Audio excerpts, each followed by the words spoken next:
Well, hello everyone. It's so nice to see you all. I know you're here from all over Ontario and some people from out of province, which is great. So welcome. I'm very pleased to have Paul Sharman, Councillor Sharman from Burlington, joining us today. He's also the deputy mayor, I want to point out, which is a good way to get things done. Um, Councillor Sharman was first elected in 2010, much loved by his constituents for his strong commitment to addressing the issues that affect them. He's been reelected several more times. After his own family's exposure to the inadequacies of the long-term care system in Ontario, when his dear mother ran into some serious difficulties and needed assistance, he decided that things needed to change. He visited a PACE program in the United States, was convinced that this program would help older adults to age in place and in their communities. So he championed bringing it to Ontario, starting with a location in Burlington.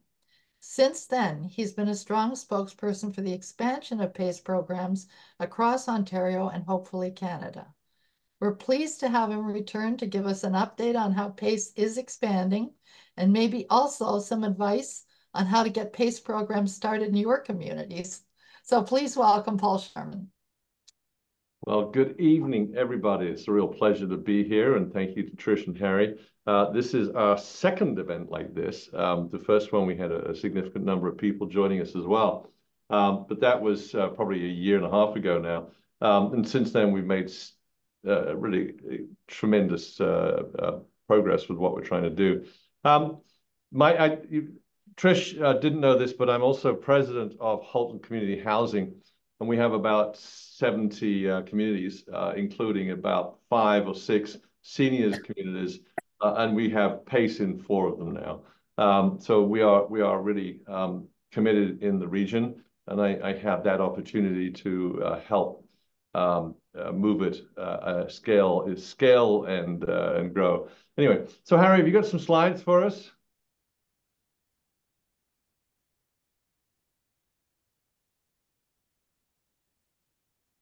Very good. Thank you very much. So this was a presentation that was developed a few months ago, actually on April the 19th. It just happened that a group called Advantage asked us to do a presentation at their annual conference. The reason I've got it here is because this is another way in which we're scaling and spreading PACE.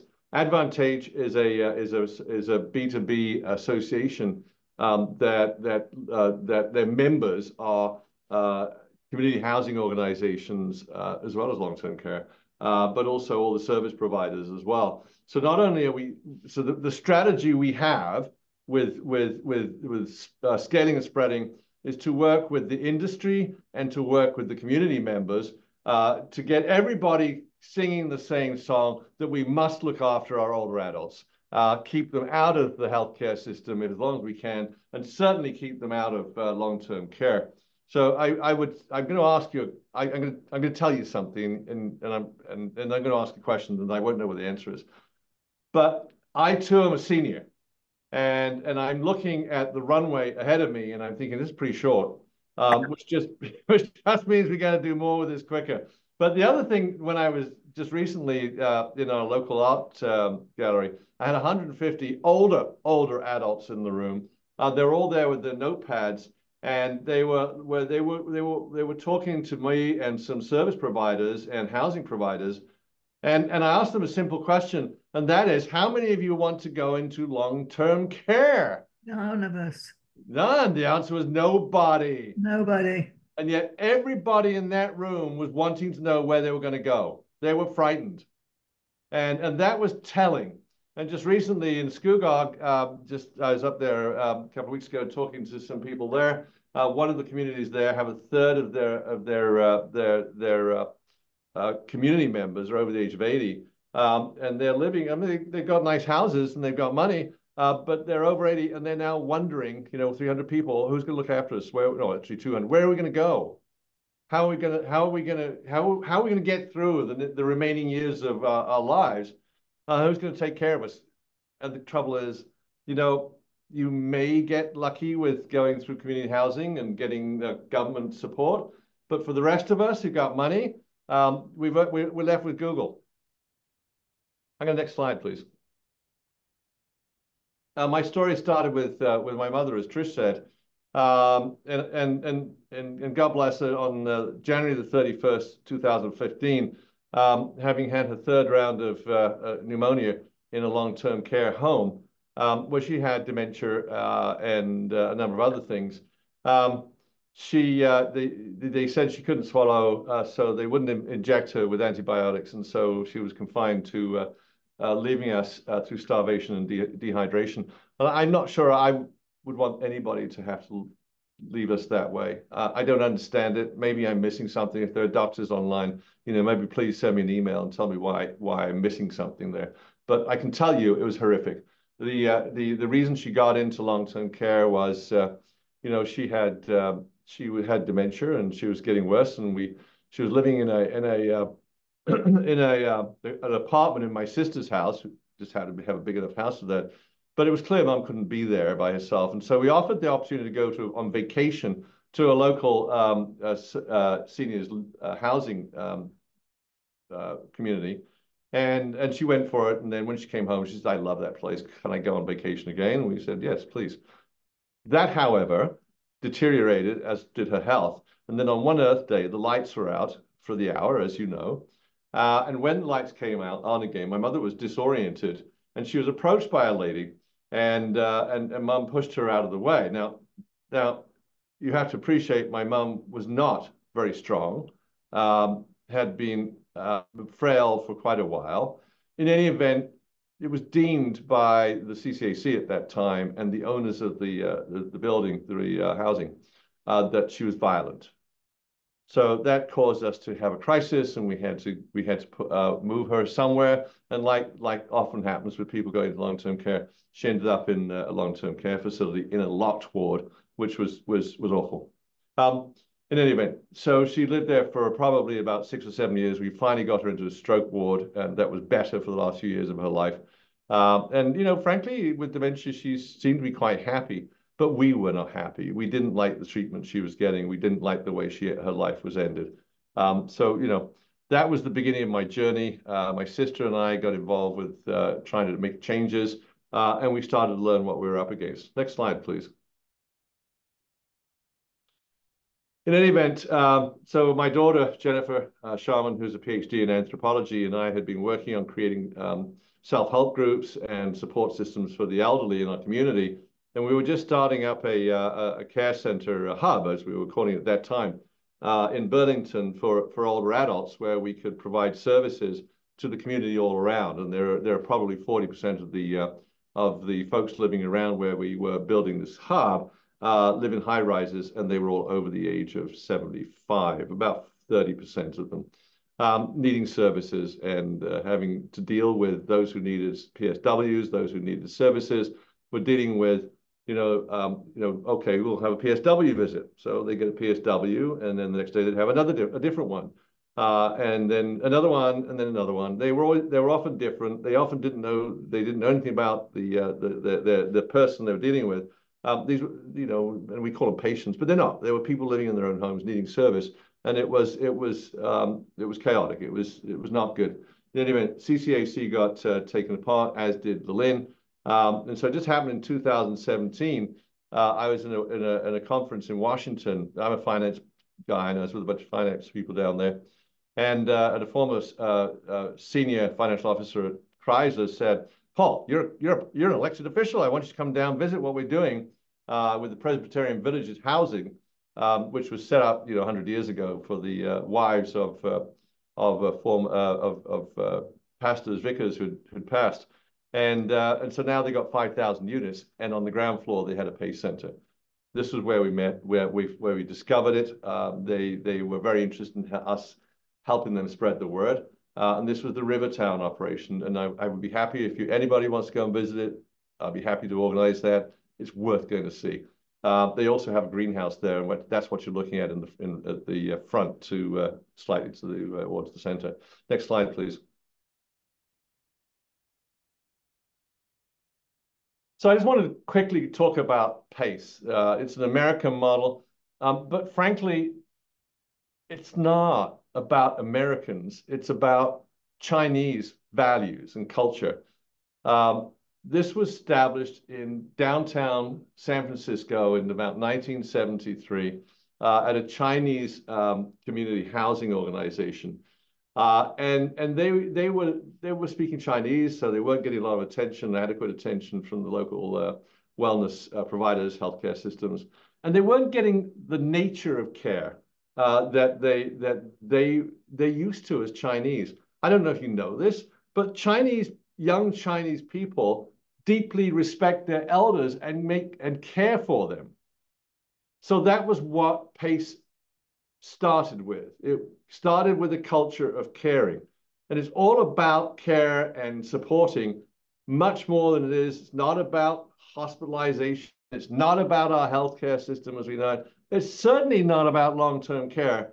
It's about not having long-term care. In any event, 96% of the PACE services subsequently that have evolved over the last 50 years, they are people who live in their own homes, in their own community. The PACE model works is in 400 centers in 30 states, and the results are staggering. They provide a wraparound service, whether it be looking after wellness services, of course, PSWs and other such services, and I'll give you a list of them later. But you can see down the bottom, they're helping people with dressing and bathing, transferring toilet, eating. So the sort of things you see with elder adults who need support, but they're not in long-term care, and they're not necessarily in a housing organization or institutional for sure. Next slide, please. Then you get into the nature of the diseases. So many of there are multiple morbidities for many of them. They're all over the age of 55. They're all nursing care eligible, and they are getting funding from Medicare and Medicaid. And I'll come back and contrast that with what we can do in Canada in a moment. But you can see the list of diseases, chronic conditions they're dealing with: vascular, depressive, diabetes, congestive heart failure, chronic obstructive pulmonary disease. And six prescriptions on average, and they come to the PACE center 3 times perhaps a week. 46% of them have dementia. Next slide, please. So the outcome of PACE is they're seeing that now they're participants, so they're not patients. They are people in the community being looked after by service providers who are in the community, who are working together. They're seeing less than 1 ER visit per year. Contrast that to many people who live in isolation or who have no care services, and we know that that average is way higher. So they're seeing a substantial lower hospitalization rate and ER visits, as I've already said. So there are still PACE members who are in what they call nursing home, but it's only 4.4% of PACE members, significantly low. And I'll talk to you about some Canadian models we have in the Ontario, in the GTHA, where not only do we have people who are looked after who don't require to be long-term care eligible, but they have about 30% of their population, their members, in 2 particular organizations in the GTHA today who would be long-term care eligible, and they are able to see to help people through to end of life right where they live. Next slide, please. The other big thing is that the family caregivers for most older adults who require support, they go through a tough time of it here in Ontario. And I keep hearing stories, awful stories, where the healthcare system is not equipped to look after older adults, not equipped to look after people who actually can live in their own home, but they can't live in their own home because there's nobody who can look after them. But where they have family givers, 95% of the folks recommend PACE because it makes everybody happier and it's a terribly successful program for both the family members as well as the participants. And I'll come back to our experience in Burlington shortly. Next slide, please. How bad is it in Canada right now? So I know in Burlington, for example, about 25% of our community members are over the age of 65. Probably, depending on where you are, it could be as high as 30% over the age of 75. We know we have a crisis. You can see where the arrow is at, and that's pointing to 2021.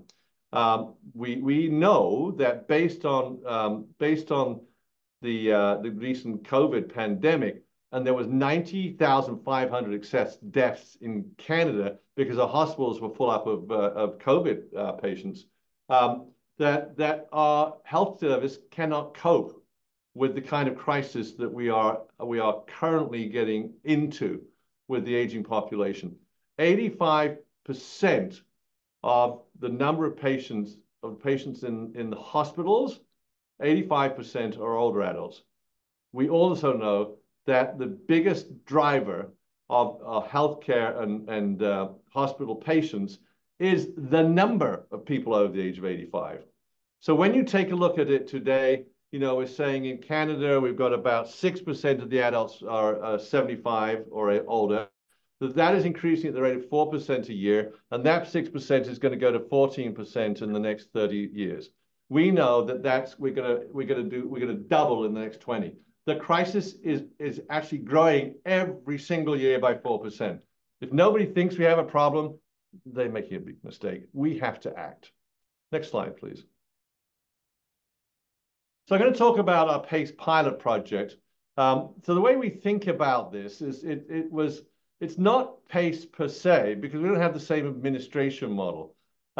In the case of 410 John, I have to tell you, I deliberately asked for it to be done in community housing because I started off by saying to people, we have to take care of those people who have less resources as they get older, because they have less ability to take care of themselves and be taken care of. But that was the political position because it made politicians happy to say, yeah, we should do that. So anyway, so we copied the PACE model, but we called it Inspired. It's not about people who are nursing care eligible. In fact, what we've done in Burlington is we just built it in a seniors living building. And gradually, those people are getting older and older, and they will go through the same stages as people do in the United States. Curiously enough, human beings in the United States and human beings in Canada are remarkably similar. What we've done is we've called this the Burlington Community Wellness Hub. So this is PACE inspired because we will have anybody of any age in our Wellness Hub logic. You don't have to be Medicare or Medicaid eligible because we have universal care and we have services. You don't have to move out because we're providing people the services in the home in any event. So there's the kind of logic that we started on, and administratively it's different, but factually it is the caring model that is the same and is central to our PACE inspired Wellness Hub, CWH. Next slide, please. So what is this Wellness Hub? And the answer is it's identical to the PACE caring system. And that is, you'll see on the slide, there's a picture of a young woman dressed up, and she's the community connector. So in the United States, they call the community connector a coordinator. But what that person is doing has a single sign up for every single person, where we get to know all the characteristics of that individual. And then after that, the community connector connects those individuals with every service they need, whether it be health or social services or wellness. And we get to the point where we can connect them up with financial service providers and other providers. And what that means is that every single participant is being looked after. And in addition to that, the service providers also collaborate with the participant and the community connector, and they coordinate the service in order to satisfy the community members' interests and desires. So there's nobody's telling anybody what to do. There's no hospitalization and drama. In fact, when they need to be hospitalized, PACE provider CWH takes them to the hospital, picks them up, brings them home. Um, the critical issue is the degree to which our service providers, our housing organization, in this case it's Hull Community Housing, of which I'm president, that they all work together to focus on the quality of life of their community members. So it's proactive, it's preventative, and it's building trusting relationships. Next slide, please.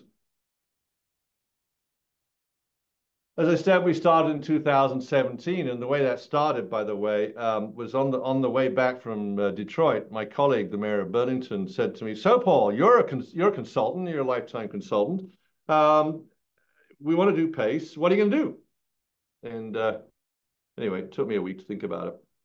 What we did was 3 months later, we had a community meeting in downtown Burlington. We had 80 people there, all community leaders. We did not invite any other politicians. We weren't asking permission. What we were doing was inspiring the community to get on side, get behind it, and just do it. And so we had 80 people in the room. We had people from Detroit come up, explain PACE. We had a local doctor who happens to own some various Alvarado housing organizations. And at the end of the meeting, as I was there to close the meeting, I asked everybody in the room, you know, it was silent. I asked everybody in the room, "So, who amongst you thinks we should not do this?" And you can imagine anybody yelling out? It was silent until somebody yelled out, "Okay, Paul, what are you going to do?" And the answer was, we set up a committee to examine all aspects of PACE and how it could be applied in Burlington.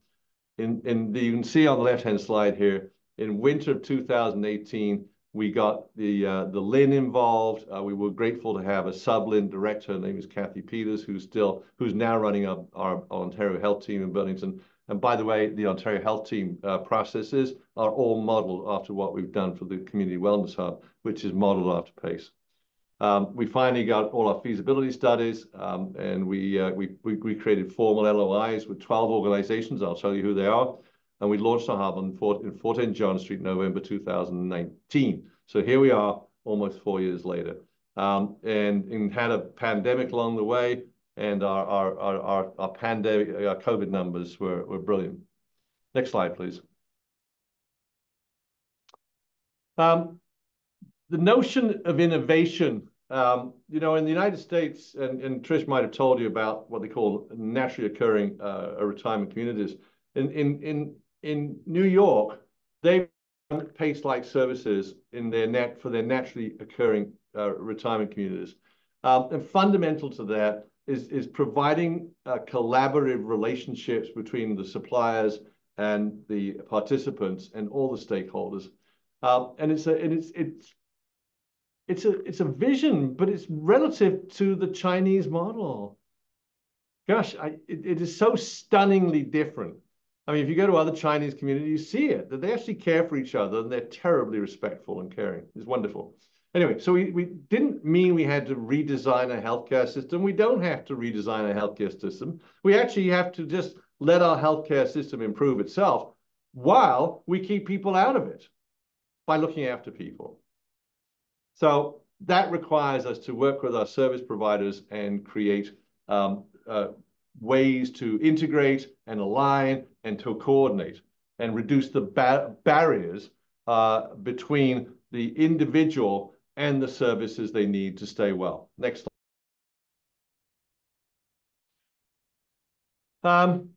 So as I said before, you heard me calling them participants because they're only patients in the context of the healthcare system. Even in long-term care, we actually want to treat them as if they're regular humans, really requiring a little bit of support, and that's what we're going to provide them.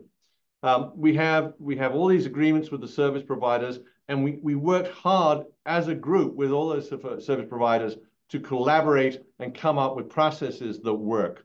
I've mentioned the coordinator, I mentioned the interdisciplinary teams, I mentioned trusting relationships. If I keep saying those words, I'm hoping that you'll remember them and repeat them frequently. We have to care. Next slide, please.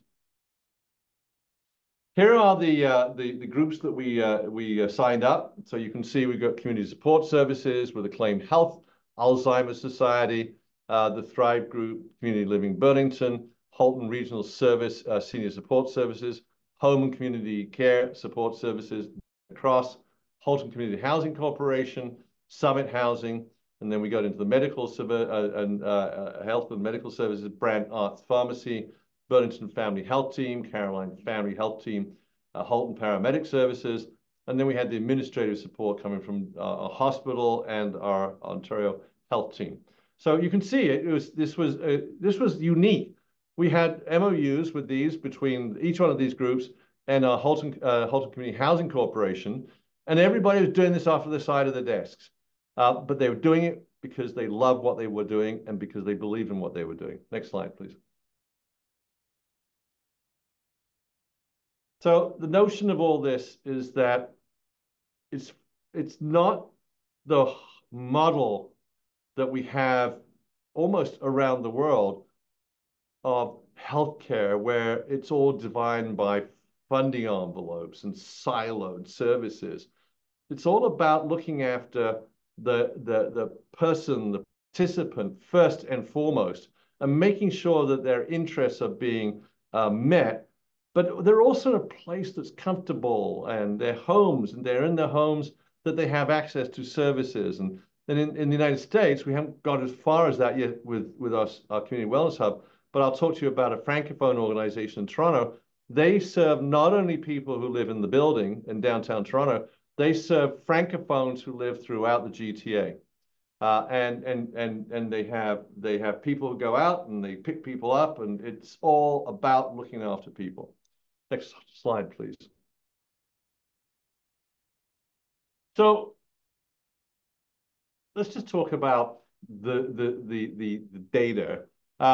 We've had the benefit of working with our Burlington, Ontario Health Team, and Kathy Peters hired a couple of, actually 3 people with PhDs, researchers, and they have documented everything. We're building, we're tracking data, and we're making sure we have justified our existence and that the outcomes are really good. In fact, one of our PhDs is a doctor. She was in emergency, and then she decided she was going to go back to school and get a PhD in looking after people. Anyway, next slide. I didn't get that quite right, but I'll have to get the name properly.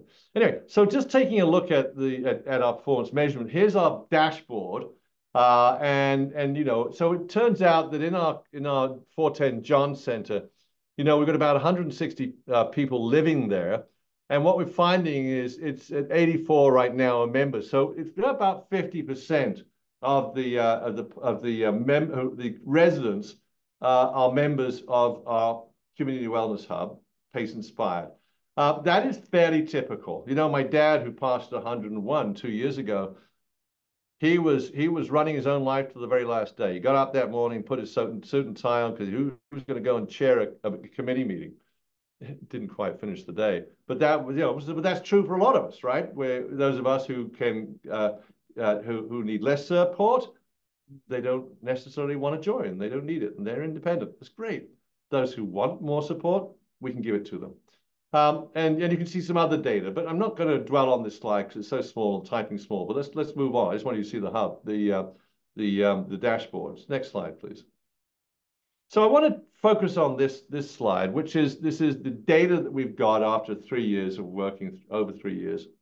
So the first one talks about EMS use, little blue box on the top, and you know the way they're characterizing this is not with a number, but I'll tell you what it's saying.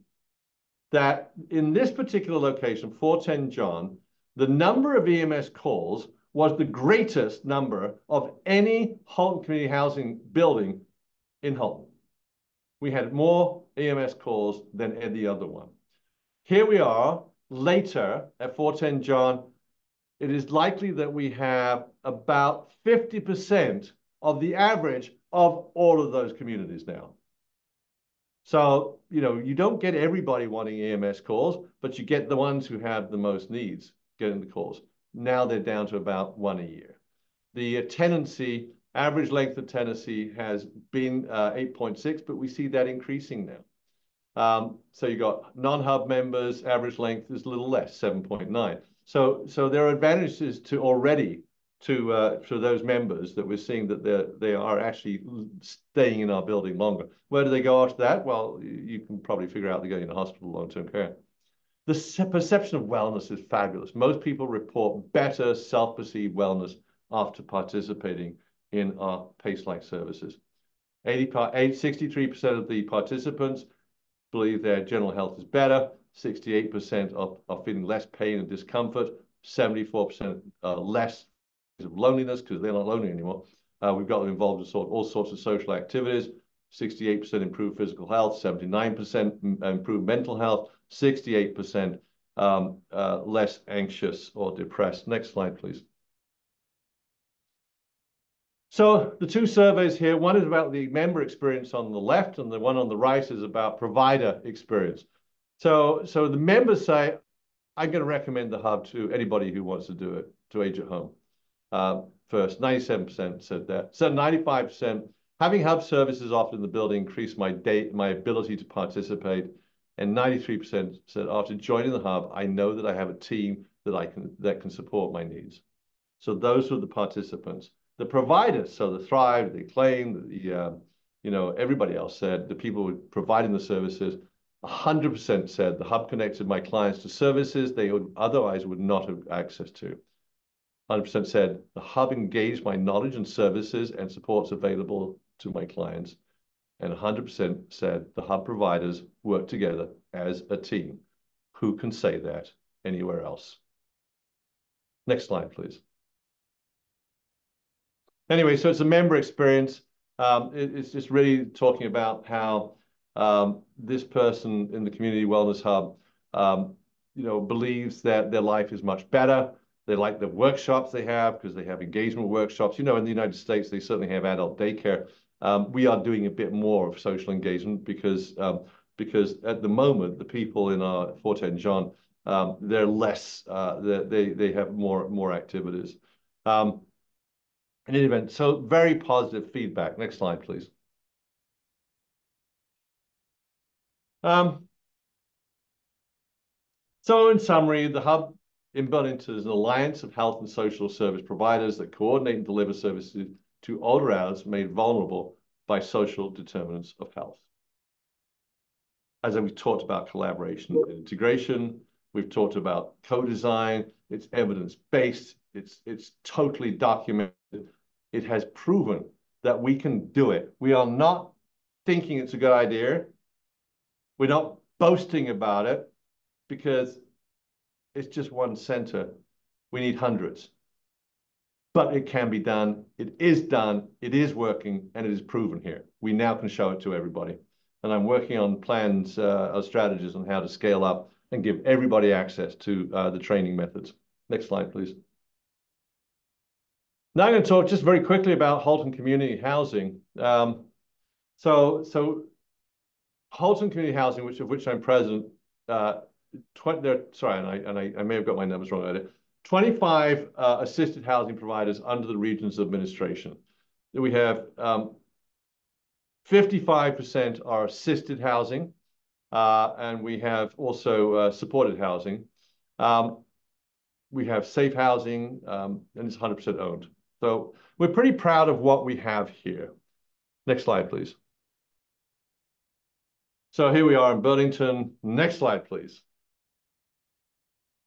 And here is some information about our organization and the nature of the people. We have 67% all ages, seniors 33%.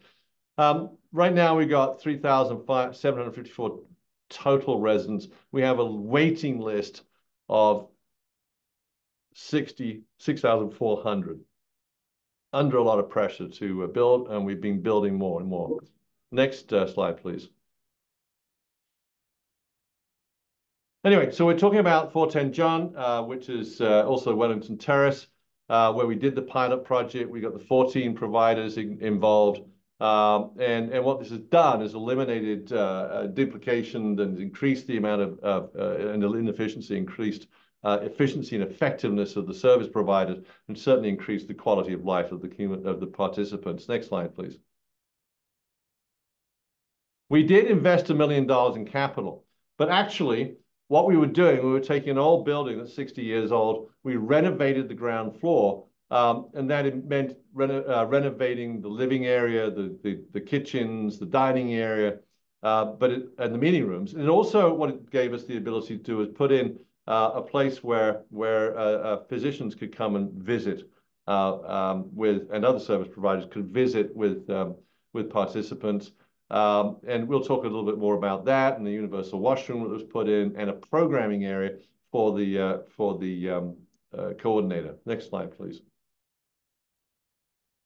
So far, even our Halton community housing people say this is so much easier. We work all together. We've got our Halton housing people coordinating with the coordinators and with the service providers, and they're doing additional programming around foot care, mental health supports. Next slide, please. Anyway, so we talked about 80 members earlier, and now we're getting to the point where we're beginning to invite seniors from local buildings around that location so we can begin to operate like a relatively traditional PACE center in the United States. We have now launched in Kerr Street in Oakville. We're already now in 5250 Pinedale in my ward. We are now in 265 Kerr Street. And so we now have 4 centers, and it's pretty spectacular. We have 3 others planned. Next slide, please. This is the one we're currently, actually this one's being built in Oakville right now. I'm going to show you inside. Next slide. So the reason that I've got this slide, this is the ground floor of 265 Kerr Street. All the yellow area, that is in fact where we have added PACE-like service centers for the community members. And it's significantly more space than we have in 410 John, which means that we will have the ability to do more and help more with our community members in that building. Next slide. Anyway, so I'm going to move on to something called CAH. And so we're having this discussion about, well, is it PACE? Is it PACE-like? Is it PACE-inspired? So Barbara Ceccarelli, next slide, please, who is the executive director of this building, which is downtown Toronto, 33 Hahn Place on the Esplanade. It's called Centre d'Accueil Héritage, and I apologize for my French. This was built in 1975 on land that they got from the city of Toronto for $1 a year, and it has 135 units, and you can see it's got 7 rent geared to income. They even fund 23 of those units out of their own cash flow in order to help people who are in need of support. And then you've got lower end market rent as well. So you've got a full range, a full continuum for francophones there. But the whole emphasis is francophone seniors. Next slide. So Barbara Ceccarelli contacted me after I happened to be on CBC The National in January 2022. And because her staff had watched it and said, we do that. But they'd never heard of PACE before when it was described. And they said, well, we do that. How's it possible? So Barbara and I visited a lot, and we spent time talking about it. And yes, they have exactly the same model, but it's built around a group of people who don't speak English, for whom the CH has had to create a culture of care around those people to look after them. And therefore, they're not living a fragmented life where they go to this doctor. They may go into the hospital. If they can't get out, they may go into ALC rooms and things like that. Here, they look after them all the time.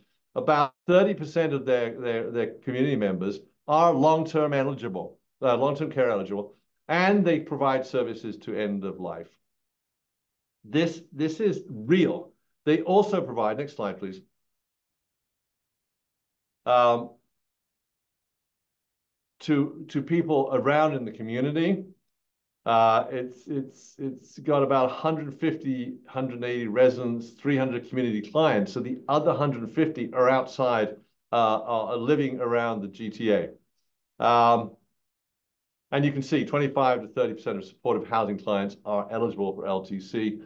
They do have people living with dementia and in the care of the community and their caregivers. Next slide, please.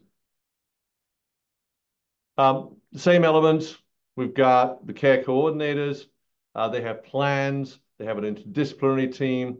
They build bridges. So what we would say navigating, but we're actually working with clear undertakings of service and care standards with those providers and in our PACE model, our PACE-like model, Community Wellness Hub. And it engages clients and caregivers in a consistent and caring model, trusting relationships. Next slide. So when Barbara wraps up, I brought her slides in here with her permission. What she will tell you is that this model is integrated, as I've already told you. It avoids premature institutionalization, and so for many, avoids it completely. It's got all the resources, all agreed to work, and they have this dignity, this quality of life. It's the same model as the Chinese model in San Francisco. And it promotes aging, active aging, exclusivity, all the stuff we've been talking about. Next slide, please. I just wanted to end just very quickly there on that matter. When you listen to Barbara talking, she is so empathetic. She so cares for these people. If you want to meet anybody who's doing this as the executive director all by herself, no team, no wealthy community like Burlington to make it happen, she will tell you that it's all about caring for people. So I want to go forward now, thinking about the way forward. This is not a question of whether or not we can do it. There's not even a question about whether this is better than what we have, because it is clearly is. It is clearly a way to keep our older community members healthy and having a better quality of life as they age. What we find so many is people feel abandoned. This is dealing mostly with people who are who get community support. And we'll come back to what we have to do now for everybody, because only about 10% of the population will get benefit of community housing and the degree of support we can give those folks. But the other 90%, we need to scale up. Next slide. Notice on the right, it says $5 to $5 a day per member. So compare that to a hospital, $1,000 to $2,000 a day. Compare that to long-term care. I don't know what that is, what, $500, $250, $500 a day. Keeping somebody in their house where there's no, within their own home, where there's no additional cost for institutionalization, with a group of people who are properly staffed and properly coordinated, the cost of the care is the incremental cost. The cost of the communicator, the coordinator, is the incremental cost. Right now, in where we're working with the PACE model, the services are being provided mostly by OHIP. What I'm saying is, it's about $5 to $15 a day per member for the coordinator, and the critical matter there is it's paying for the coordinator. That's the fundamental issue. There may be some additional spending, but not much. It's about the coordinator. So whatever we do, we need to make sure that the service providers all have their own systems and they integrate with us, but they have them anyway. So we get them to work together. We're working with folks in their own home, just like you know, and we only have a little bit of incremental cost. Next slide, please. In any event, we've talked a little bit about where we're going. I can tell you from the information we have from Trish as well. We've got 4 community housing centers in the region of Halton, as I said. We are working currently with 3 private PACE seniors development organization who are planning to put PACE-inspired centers. And I don't know if they're going to call it a community wellness hub or whatever, but it's PACE premised. And we're working to do one right now in Scugog, which is in the early stages. We would then have, Durham has committed their OHT to putting a PACE-like program at 155 King Street in Oshawa, predominantly seniors. Ajax Council, I was speaking to them a few weeks ago. to delegate for that council to pass a motion to have PACE in Ajax. Port Perry is also working with with us about one of their communities who would like to have a PACE-inspired or community wellness hub in their existing housing community. And then we've got other things going on with the Ontario government, who's beginning to take note of us. You know, we haven't asked them for money. They're starting to just decide they should do it all by themselves. Hallelujah. We are working the work. Because I always knew if we asked the Ontario Health Organization or any of the government entities, they go, oh, no, that's not the way we do it. So we're showing them how to do it, and we'll give them the answer. And your help in making that happen will be much appreciated. Next slide, please. So I know today that we have about 3 million people in Canada over the age of 75. We estimate that about 1 million of those people need support services and housing. We know that by about 2041, by the time that population doubles, we're going to need 2 million persons. So what I'm saying is we need 1 million person PACE capacity in Canada in the next 10 years. And we need 2 million person PACE capacity in the next 20 years. One of the reporters from Torstar said to me, you must be very proud of what you've done. And I'm not proud of that, because what we have to do is staggering. I'll be proud when we get to 1 million people in the next 10 years.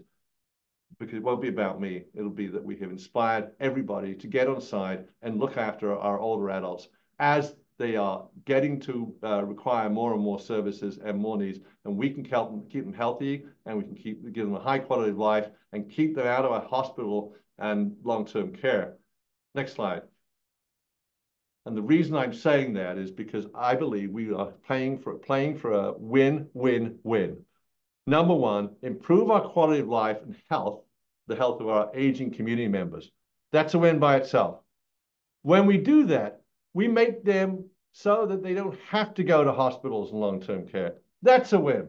And on top of that, the win-win-win is the government doesn't need to spend more and more money on additional capacity to try to look after people when they get the results of not having been looked after. Rob McIsaac, a friend of mine who was the president of the Hamilton Health Sciences Organizations, said, you know, it's really clear by the time we see somebody in a hospital, everything that could have been done in the community has not been done. The evidence is here, everybody. We know what has to be done. We can keep people better in our own homes, and we can do it at a relatively lesser cost for the entire country, I would bet, and the amount of money that Ontario wants to spend on building more long-term care units. Next slide, please. Where do we go from here? Now, this is an opportunity that Trish and Harry worked on putting together for me the first time a year and a half ago, as I said. Since then, the amount of attention that we're getting is fabulous. It's not about attention for me. I don't need it. I get plenty. But really, it's about satisfying a need that we all know about. Not a secret. All you have to do is look at your own parents' journey, my mother's journey. My dad's not so bad, but my mother's journey was horrifying. I would love to get emails from you. I'd love to engage you in our journey. And if you would like, feel free to communicate with me at paul.sharman@burlington.ca. Let me know if and how you'd like to participate. I'll be delighted to hear from you. Let's see what's the next slide. Next. Harry, is that my last slide?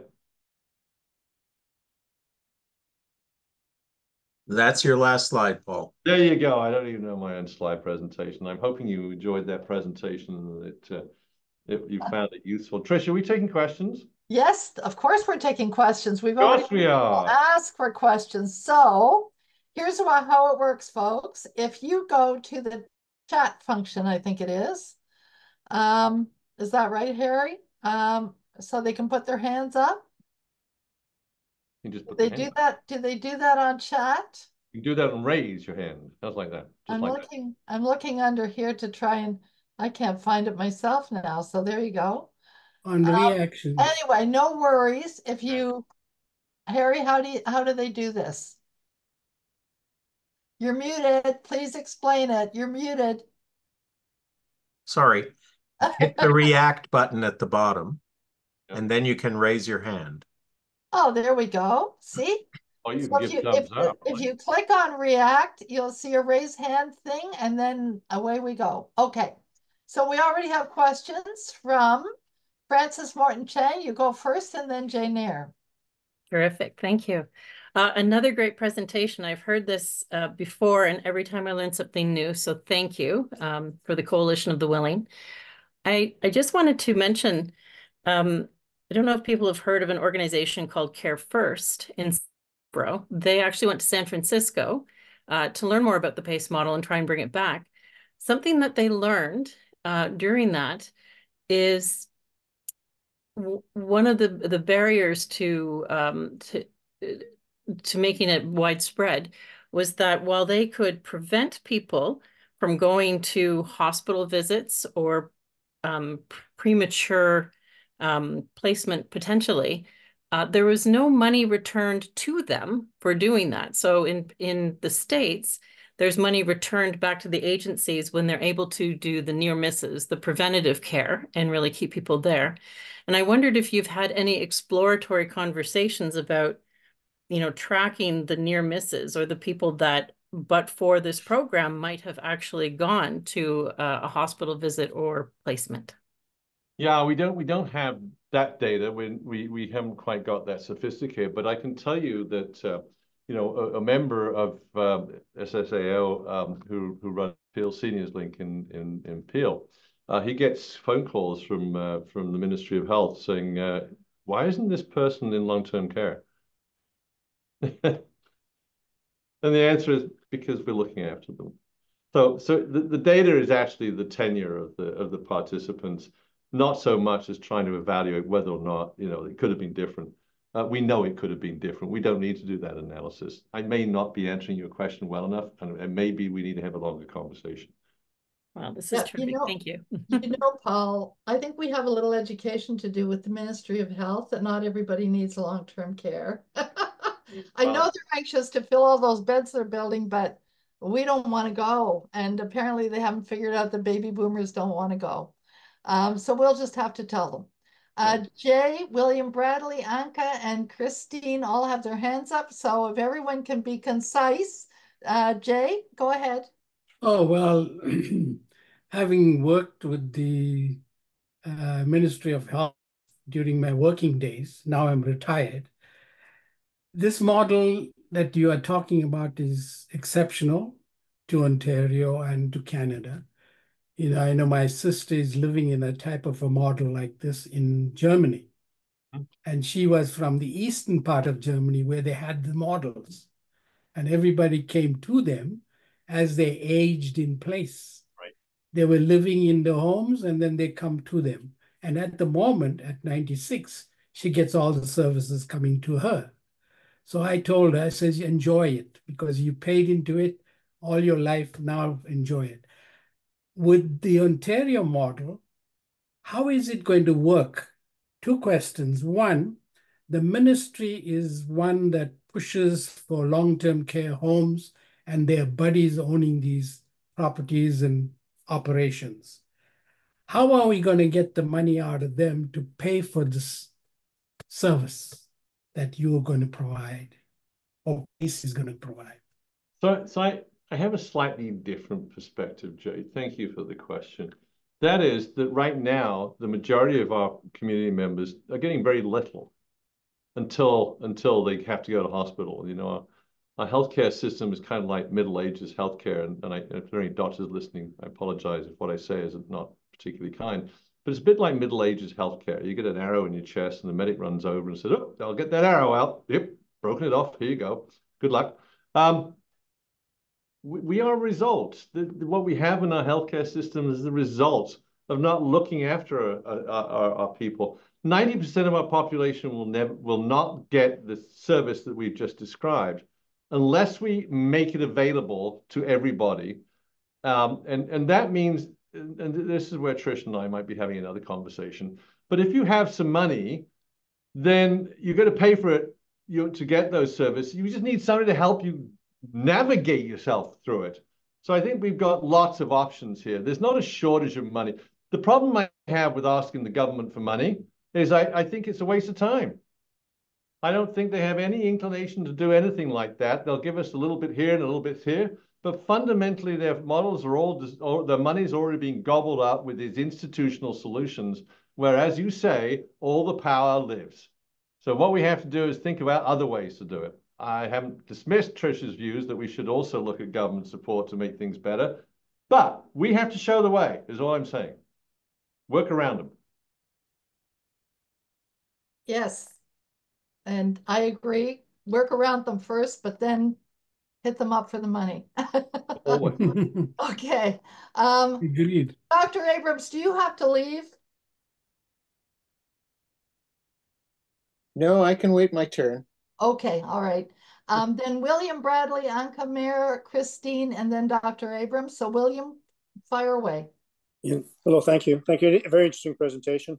I was wondering, did you say that the Ontario health teams are working with this model? And if they're not, is it possible they could work with them well? The family health teams are actually critical to this initiative. It's the relationship between these groups of doctors who have the ability to work together and within the community in a rather different way than doctors who are working on their own out of their own offices. So yes, we are working with family health teams. Yes, absolutely, they're critical. Okay, William, do you have a supplementary, or can we move on to Anka? No, that's fine. Thank you. Okay, thanks. Anka, Mayor? Yes. Hi, sorry, I don't have video, but I live in rural Ontario, so Grey Bruce, and we have 3 different long-term care facilities here. And I know that the government already introduced an at-home care package. The main obstacle for us is that it's hard to find all these people that would collaborate, especially in rural area. You know, you say health teams, for instance. Our health team here struggles having even family physicians that would, help each other out. Most of them are just before retirement. And nurses and nurse practitioners and PSWs, those are all hard to come by. How did you overcome that? Thank you for that question. And it's a question that's plaguing me right now. I happen to live in a community that's relatively wealthy and has lots of resources and has lots of talented people available who had the willingness and determination to make it happen. I appreciate that in other areas it's not so. So right now I'm collaborating with, for example, folks in Peterborough who not rural, but nevertheless not resourced, and so they have a lot of volunteers, and they want to do the PACE model, and as I work through that, and remember I'm a consultant, and so there's no problem that I won't take on. But when we've talked about it, I realized they don't have all the advantages we have in Burlington, but the model is about caring. It's about value. It's about love, frankly, and people who want to work together to make it happen. You know, they're working around obstacles. They find the way. That's what we had to do. So the discussion we're having is, okay, you've got a whole bunch of volunteers up there. How might we do this differently, following the care model that we're describing here from our PACE model? But mind you, those volunteers don't have the care education, like how to deal with people, like for instance, when it comes to bathing, right, or toilet, and those sort of things. Don't you need to have also training in how to do this properly? So Paul, they do have. Can I jump in here just quickly, just because I think I may have an answer for her question. Go ahead, please do. Anka, I'm going to connect you and the folks in Grey Bruce with the Home Care Workers Cooperative. They have a virtual care network that also trains people. And there are paramedicine programs across the province that local volunteers and carers can connect with to increase their capacity and their understanding of how to care. And they can get direction and support from those paramedicine teams. So that might be the way to deal with this problem in rural areas. It may be one way. The Home Care Workers Cooperative is providing care out there in those rural areas outside of Peterborough. So they have found a way to do this. And so I can connect you with Danielle Sherbino, who runs that co-op, and you can sort of get your heads together and figure out how it might be able to be done up in Grey Bruce. Perfect. Paul, does that make sense? It's great, a great way to start. Thank you. It is the way to start, and agree. Thank you very much, Trish. And that's the kind of conversation we're having up in Peterborough. They do have resources. They may not be the depth of qualification that we'd have in some other areas. Actually, that is not so important as being able to care for people. You know, there's a lot that can be done. And besides that, if you don't have the resources, you're going to have to work with what you have. But the critical issue is actually, let's please take care of it. It could be your own granddaughter, your own grandson who's providing you support, but at least they care enough to want to do it. Thank you. Right. Okay, thank you. Christine, you're next.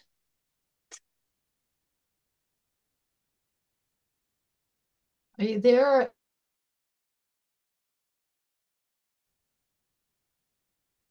We can't hear Christine. Christine, are you unmuted? She disappeared. Pushed a button. I don't see her. Something happened. Okay, Dr. Abrams, we'll take you in the meantime. Maybe Christine will come Okay, back. I got it unmuted. Oh, there There she you is. go. Okay. I have to have something to say. It's burning in my head here.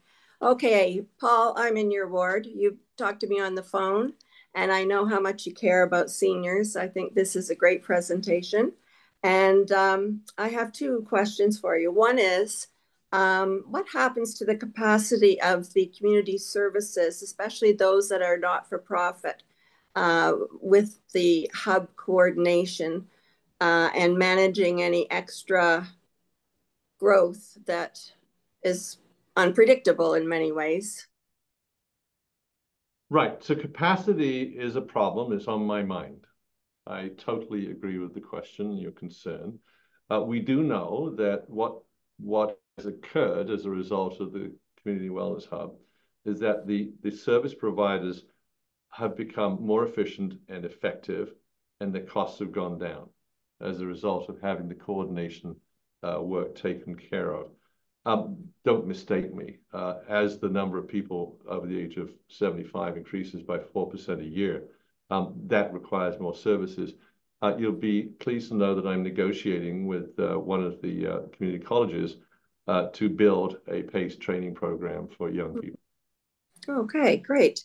The second thing I have to share with everybody is that I'm a senior connector who was trained by our community development in Halton, and they have divested us basically as of the end of June, unless they find someone who's going to take us over. And so we've had lots of training. We're all seniors, and we've been out in the community to numerous locations, sharing information about services in print for seniors because to reach people who don't have computers, who don't have email, that kind of thing. So here we are, a group of volunteers, seniors, and we have no home. I might have something for you. Okay, that's what I'm wondering. Would you like to send me an email? Okay. It's paul.sharman at I got it. You got it, because you already know it. I'm so excited to hear from you. Thank you. I have something I'm working on that might surprise you, but okay, I'll join your coalition of the willing. You go. I'll do that. You have another recruit. Yeah, I joined the Seniors Action group as well after talking to Paul. That's good. And I've been sharing some of that information with the people that live in my apartment building. That's fantastic, Christine. We're growing. Okay, Howard. I'm going to get everybody to mute so that Howard, did you want to ask your question? Sure. you know, I was just thinking about this today, and I said, you know, whenever I talk to someone younger than myself, I say, invest in your future, donate to a seniors organization. So trying to make that connection between you know, the narrative that younger people should be telling themselves. Anyway, that was a great presentation, Paul, and PACE is such an amazing program. It's fabulous. Thank you. I think, you know, you are definitely on the leading edge of that wave of thinking about aging in place and thriving in place. Really, can you hear this, Paul? Because he's breaking Yes. up for us. No, I can hear. Okay, all right, sorry. sorry, I might be moving around a bit. I tend to do that when I talk. I'll try not to. Yeah, and you know, it really is a whole values-based approach to empowering people to take their life in their hands and hold other people's lives together. You know, I did this presentation on NORCs last time. We have a program, you know, that I'm running on naturally occurring retirement communities. They're just different names for very similar programs that all have the resident at the center of it, resident driven, relationship based, values based, Yep. and not and very different from the transactional model currently of home care and medical care. Yep. My Norwegian colleagues taught me to talk about, rather than the circle of care, talk about the circle of trust. I thought that was kind of a nice framing of it. Anyway, I'm going to ask you a couple of very practical questions that are going to sound really stupid, but they can be stumbling blocks for us. One is obviously the funding issue. How do you fund coordinators? Right now, we're funded off a donor grant, but short of being able to demonstrate, you know, the savings that can accrue that could be reinvested by government into, for example, the on-site coordinators, I'm wondering where your current funding is coming from. And secondly, because we have partnered with UHN Connected Care to provide, you know, formal medical services for the folks who need it, we're always running into liability issues. They're always raising the liability flag.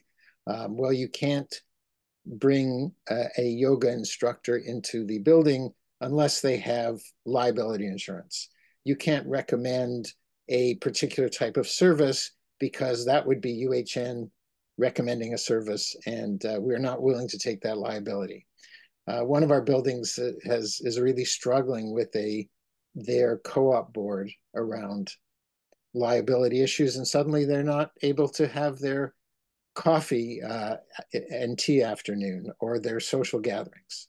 So I think a lot of these liability issues are actually fictional. I don't know that they actually exist, but I'd be very interested in your experience both on the funding side of things and on the liability side of things. Thank you for those two questions. So the first one, you're right. It's the first few years we got funding for the coordinator from the Region of Halton's Social Services Department. Subsequently, we got funding from each of the service providers who kicked some money in because it was making them more efficient and effective. More recently, we're getting money from the government to pay for the service. So you know what we're trying. So the question for us is look under every rock and find money, and when you can't find it, beg, borrow, steal, because it's so critical to our lives. But in the middle, we've got this amazing group of people in our Ontario Health team who are so committed to it. Where I'm headed with this, and it's partly going to answer your second question, is that we have to have a true north. We have to have purpose, and we have to have clarity around the goal. And the goal has to be provide services for older adults to keep them out of the healthcare system and out of long-term care. And for that, the government will benefit, people will benefit, municipalities will benefit. We all win. So you know, damn the torpedoes, let's have at it. So then with respect to your second question, back to the true north, governance is everything. The way we've been able to pull this off is because I wasn't depending on a dozen different boards of directors of different tall buildings. What we're doing, we're working with our Community Housing Corporation, who are all very seasoned. We have a board of directors, and I'm president, and we have our social services, community staff who are all wonderful. And on top of that, we're working with the Ontario Health Team, providers, and research team. We have so much discipline in what we have got going, but we have a true north, which is do this professionally. That's why I'm saying that I actually have to go build a training program with one of the community colleges or more to actually build the entire training model, to build the entire governance model and the service care model. And I'm damned and determined to do that, because we can't do it just on an ad hoc basis. Yes, to the earlier question, we have to train people, but that will also lead people into getting good jobs and being able to provide sustainable service. Because after 20 years, this is never going to go away. The number of people, if you go and take a look at that Canada population pyramid, that we've got another 60 years of people going up every 5 or 10 years. And then it gets to be more and more, and then it stabilizes around double the current number. Then we're going to have to get the folks from all around the world to move in, because nobody else is going to pay our pensions, our kids' pensions, and for all the things we need to keep our economy going. So doubtless, the number of seniors will get bigger too. Yeah, Japan has about 4 million empty houses that they're trying to give away because they don't have the population to fill them. True. 12 countries in Europe have got 10 to 15% less population than they had 10 years ago. Yeah. And Japan came in with a very good insurance program to pay for long-term care right across the spectrum, which is very interesting. Okay, we have room for 3 more questions. Rick and Francis and Bob Gollinger has a question in chat, which I'll give to you, Paul, as well. So 3 more. Rick Metcalf, go ahead. Yeah, thank you, Paul. You give me a lot of hope for the future of care. I live in a 24-unit condo in Owen Sound. Half the residents here have family nearby, and the other half don't. Right. So the ones that have family nearby, they're going to be able to stay in their homes a lot longer. And I suspect that the Chinese community is very similar to that. They have a lot of family support nearby. Now, we have a fairly congenial community, but my concern is trying to find a PSW that would come here and meet and visit a whole bunch of people in here. But I've talked to the nonprofit community care places, and they charge. Most of us live on fixed income, and they charge $40 an hour with a minimum of 2 hours. How many hours could we ever afford to have with a and this is nonprofit, $40 an hour. So what do we do with that? That's fairly typical for profit as well. They're charging the market rate by the sounds of it. Yeah. Okay. So the question, the fascinating issue is when you self-help, you may not be getting a properly designed care model. And I know you need somebody to come and do the work that these wonderful people do for you. But the purpose of the coordinator is to take it to a whole person perspective on everything they need to get done to be looked after in the long term. And so it's rather more. And so, if it's $3-5 a day, yes, that could be a lot of money. But it could also save you a lot of money in the long run. But you mentioned earlier about $5 to $15 a day. Correct. That's quite a difference in $40 an hour. Well, yeah, but they're doing different work. So the coordinator is actually making sure you get those services of the PSW and others as you need them. Whereas the $5 to $15 a day is for the service, is the coordinator role. Okay. Now, if I can interject here, Rick, you and Anka are both up in Grey Bruce, and I am going to connect you with the Home Care Worker Co-op. Reason being that they have become very good at helping people access what's called the Family Managed Home Care Program under It's an option under home care.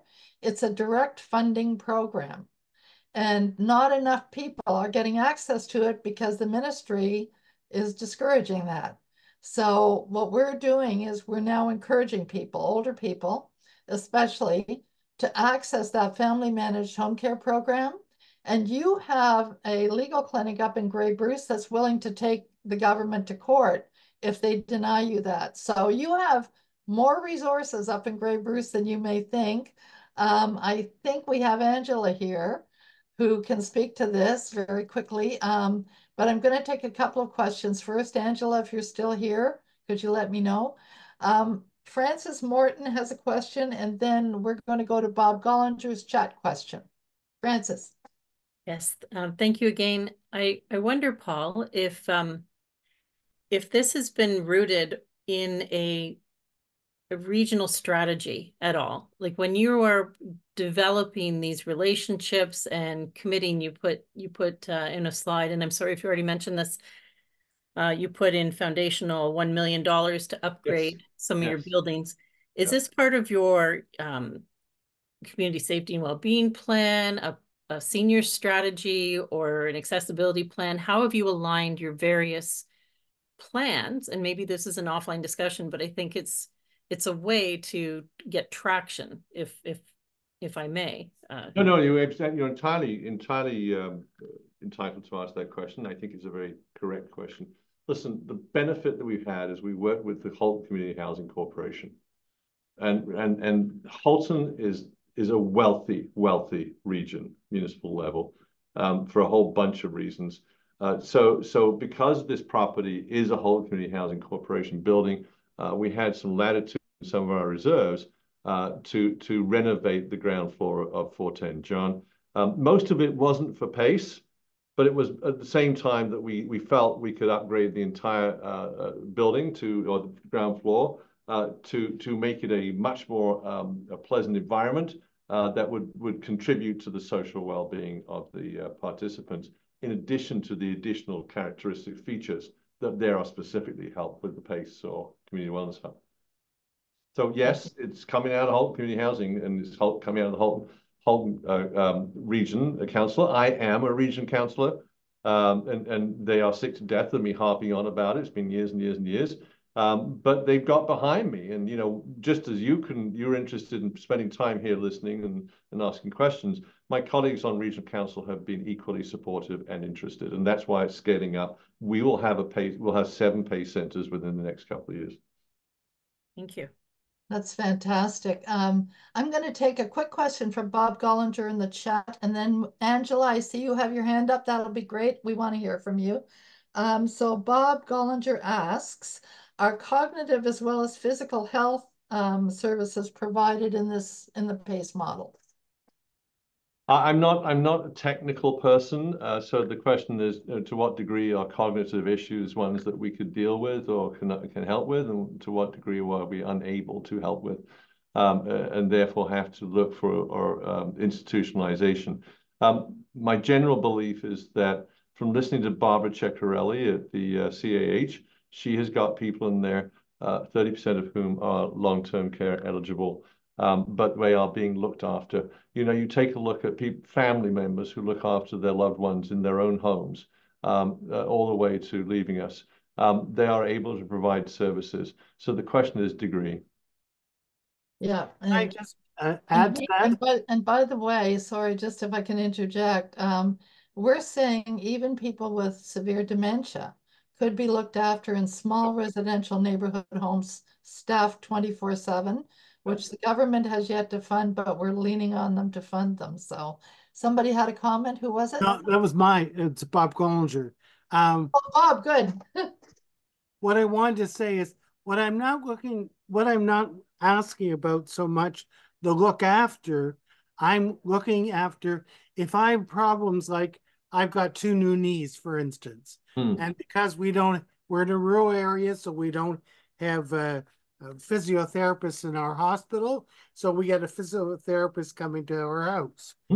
My wife has some cognitive issues and they're getting worse. I can't find someone to come in, and especially for the government to pay for it, for her to help her not have her mental acuity decrease. Now, we just had a visit from our, she gets twice a week bathing. She's 89, so we're both getting up there. And I was told by the person who did it that there were such services if we lived in cities. That's why my earlier question about rural areas, that if you live in a rural area, we don't give a damn about your mental ability. Go ahead down your road of dementia. But if we live in the city, we try to stop it. And so I just wonder what anyone else has found with that. Yeah, Bob, email me at seniorsactionontario@gmail.com. You've emailed me before, so if you email me, I think it's the same situation as what we're talking about up in Grey Bruce, where we need to connect you with the home care worker co-op to talk about how to access family managed home care, to get that direct funding to be able to access the appropriate care. Because I think we all know, with enough money, physios will travel. And so, well, I know, and I worked for years with the developmental handicap, so I'm well aware of the difference between an institutional model and a home absolutely, model. Absolutely. I'm going to give the last word to Andrew. Sorry, just before you leave that. Oh, sorry. Yeah. I have to give a plug for somebody else who's a good friend of mine, who I have the deepest respect for. His name is Vipan Nikor. Are you familiar with Vipan Nikor? Vipan was a software developer in Silicon Valley, decided he wanted to become a doctor, went to MIT. Now he is the Cleveland Clinic representative for Ontario. He's a doctor at Trillium. He's the TD Canada Trust executive healthcare provider. He also runs an organization called Home Care Hub. So there are private choices as well. He has built his entire home care hub service around PACE.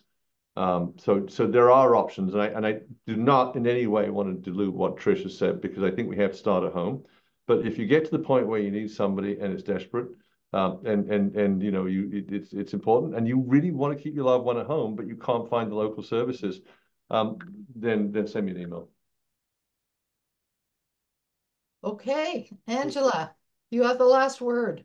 Yes, well, I just wanted to jump in, since you'd done a shout out to me, Trish, to say that the Grey Bruce Community Legal Clinic right now has some funding through the Law Foundation of Ontario to do some work on elder law issues in our catchment area, which is Grey and Bruce counties. I can't promise that we can go forward with a human rights claim about the family managed care program. It will depend on all of the details of a potential claim. But what I can say is that we are able to engage with people in Grey and Bruce counties who are battling with the home care system, see what some options are for trying to move forward reform of that system, and supporting people individually as well with their battles in that system. So we do have a meeting coming up on June 7th at 3 o'clock via Zoom for those of you on this meeting from Grey Bruce. Those of us interested in Seniors for Social Action Ontario will be getting together, and we'll be making some plans about what we can do to move forward with advocacy for improved home care. So Rick, I hope that you will join us for that meeting. I think Rick has actually joined SSA Grey Bruce, which is great. But others on this call, if you're from Grey Bruce, just email me at seniorsactionontario@gmail.com, and I'll connect you up with the rest of the group so you can get information about the meeting. And Paul, I just want to thank you so much for another spectacular presentation. You're so motivating for people, and I think the greatest part of this is that you give them hope. And it really is about caring, you know, and people are the resource. So getting people together, making sure people have the information, making sure that they know how to take care of each other, all of those things are so important. And that can be done anywhere. It doesn't have to be done just in an urban area. It can be done anywhere. And we're starting to do that. So in partnership with you, which I think we've had a partnership now for about 3 years, Paul. I think we have. So, it's a great partnership and that will continue. So Paul, thank you so much. We really appreciate you coming again. It's been my pleasure. And I just want to pick up on that. We have to make use of every piece of resource we have around us. Doesn't matter where we are, we have our loved ones there and we have to figure it out. It's not about the resources, it's about the caring. That's my message. And I'm looking forward to working with you, whoever you are, wherever you are, whatever resources you have, because we can together make a difference. Thank you. And everything is possible. I mean, Paul was starting this on his own just a few years ago, and then we met, and we started to get other people involved, and then it grew and it's grown and it's grown. So, and now we've had the good fortune to meet Dr. Abrams. I'm so glad I read that article in the Walrus, and that we met Dr. Abrams, because people all over Ontario who care, whether they're in the medical profession, they're counselors, they're nurses, they're trying to get things like this going because we can't rely on government. We have to start doing this ourselves. And you're absolutely right. That doesn't mean that collectively we're not going to shake the government down for some money, though, for all of this. So I agree. if I But you have know anything to what? say Go about it, ahead and do it irrespective. we are. Okay, so thank you, Paul, and thank you everyone for joining us, and have a great evening. We're going to end the session now.